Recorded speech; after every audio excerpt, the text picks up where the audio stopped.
Isn't that Yearlon? Ooh, looks like she's having some kind of tea party with friends. We're just in time. Aren't we gonna go say hi? Well, Officer Edler, after all that work, I think we've got them this time. Might take a few days to wrap up things in the field. In the meantime, I think you've earned yourself a break. Much appreciated, Miss Yearlon. This case really took it out of me. 13 strongholds. One thieving weasel after another. We rounded up so many people, you almost start to hope a few were innocent just to balance it out.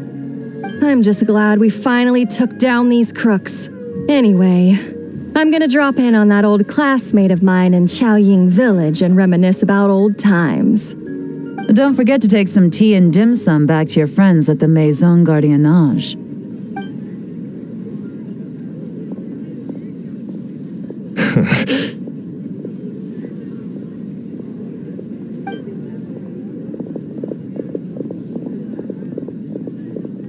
Oh, looks like Yearlon's friend left.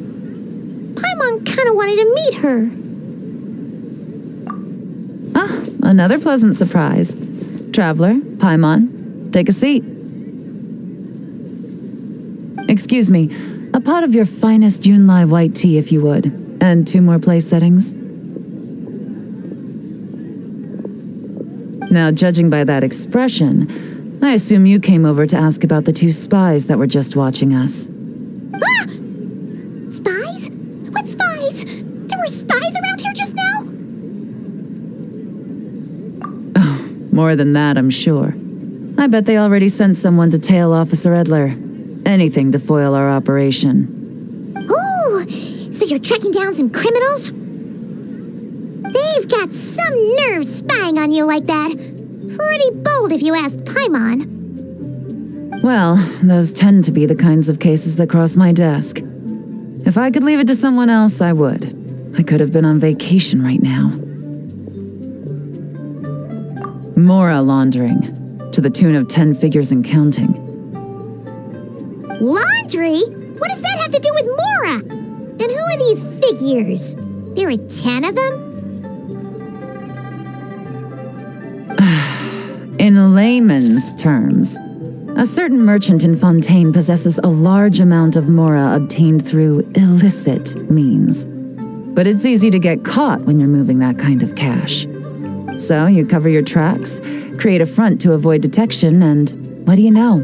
Your illegal Mora now looks completely legit. And this merchant's front of choice? Fine art and antique auctioneering. He buys goods from all over Tevat, brings them back to Fontaine, and rebrands them as pieces of fine art, driving up their price in the process. Then, when the items go to auction, he buys them up at their inflated price with his own illicit funds. And through this exchange, the proceeds he receives in return are clean. This process allows him to legitimize his illicit wealth. He even launders Mora for other criminals as well, a business which earned him the title the Dark Financier. That's to be expected, I suppose. In Chenyu Vale, you can get your hands on exquisite antiques without breaking the bank. Tea sets, porcelain, jade, statues, all easily marketed as pieces of fine art. Liyue goods being used in illicit underground schemes poses a real threat to our trade standing in the long run. So, instead of getting to enjoy my long-awaited vacation in Fontaine, it's back to work for me. Okay, Paimon thinks she gets it now. It's like moving Mora from one hand to the other. In other words, just disguising where it originally came from. But if you know what this merchant is up to, shouldn't it be pretty easy to catch him? You go to the auction, wait for him to appear, then nab him right as he goes to purchase his expensive piece of Liyue art. Not a bad plan, Paimon. But there are too many loose ends. If you were the mastermind behind this whole scheme, would you really expose yourself as the face of the operation?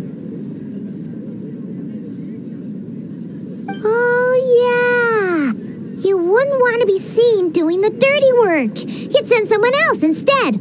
Like, if Paimon was the bad guy, she'd send the Traveler. No, wait! Even if Paimon turned bad, the Traveler would never.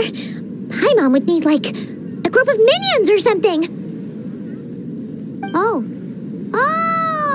Paimon gets it now. Even if you track down the goods, if this dark financier guy isn't the one doing the buying at the auction, you won't catch him.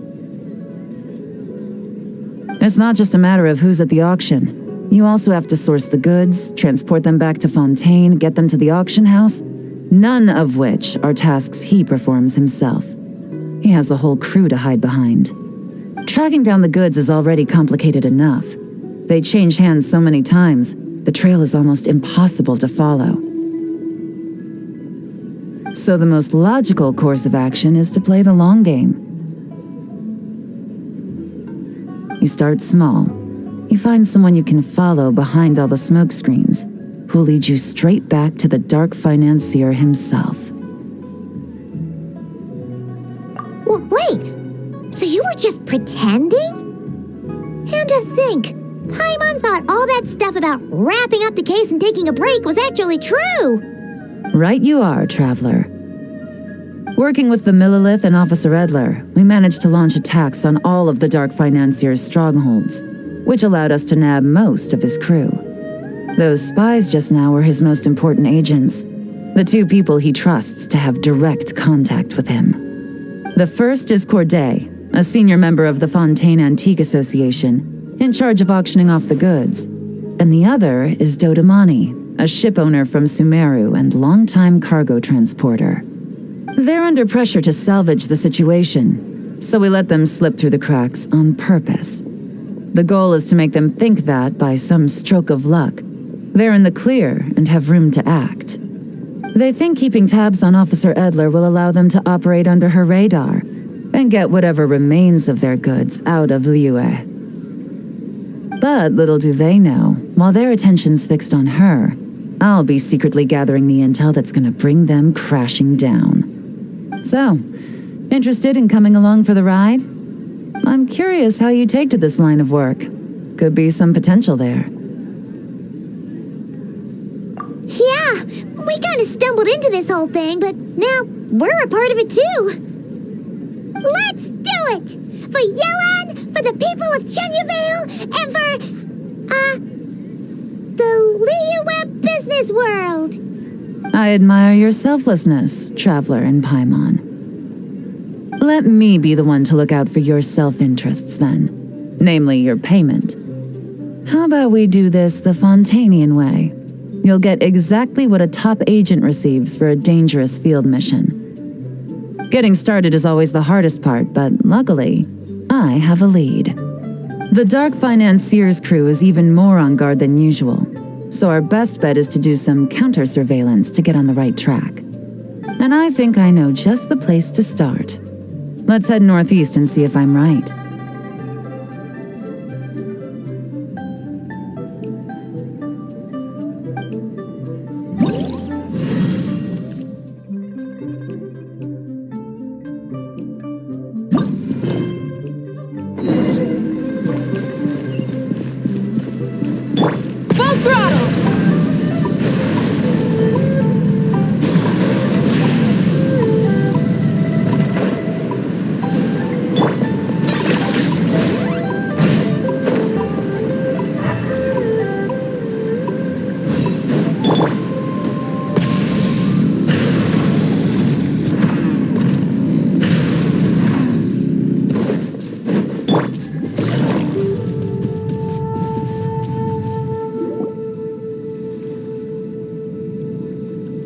All right, let's start our investigation here.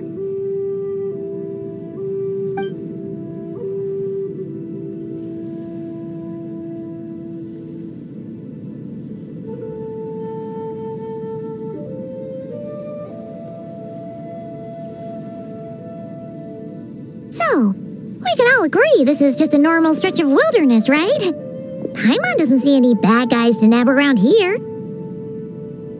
Well, it didn't take long for you to understand our role here, Traveler. thinking like a top agent already.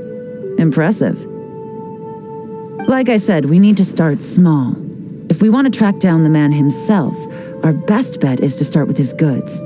So right now, finding his stock is our #1 priority.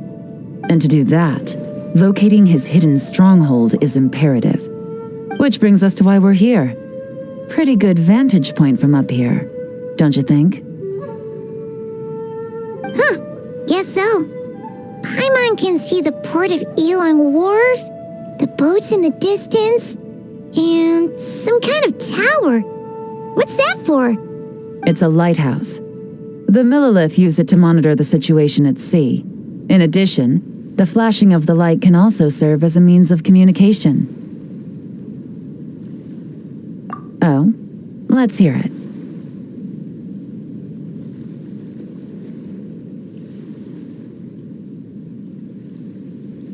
Not too far off at all, traveler.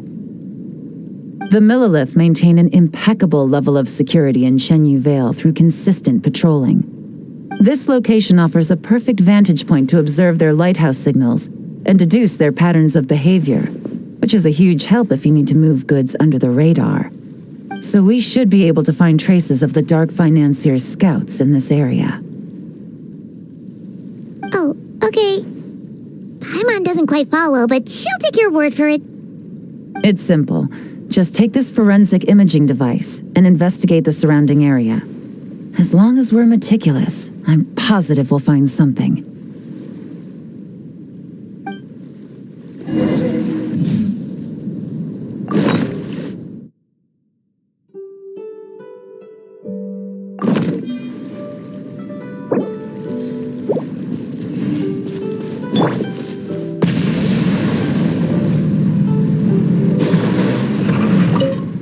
Well, all set. Remember, an eye for detail is key. Clues are often hidden in plain sight.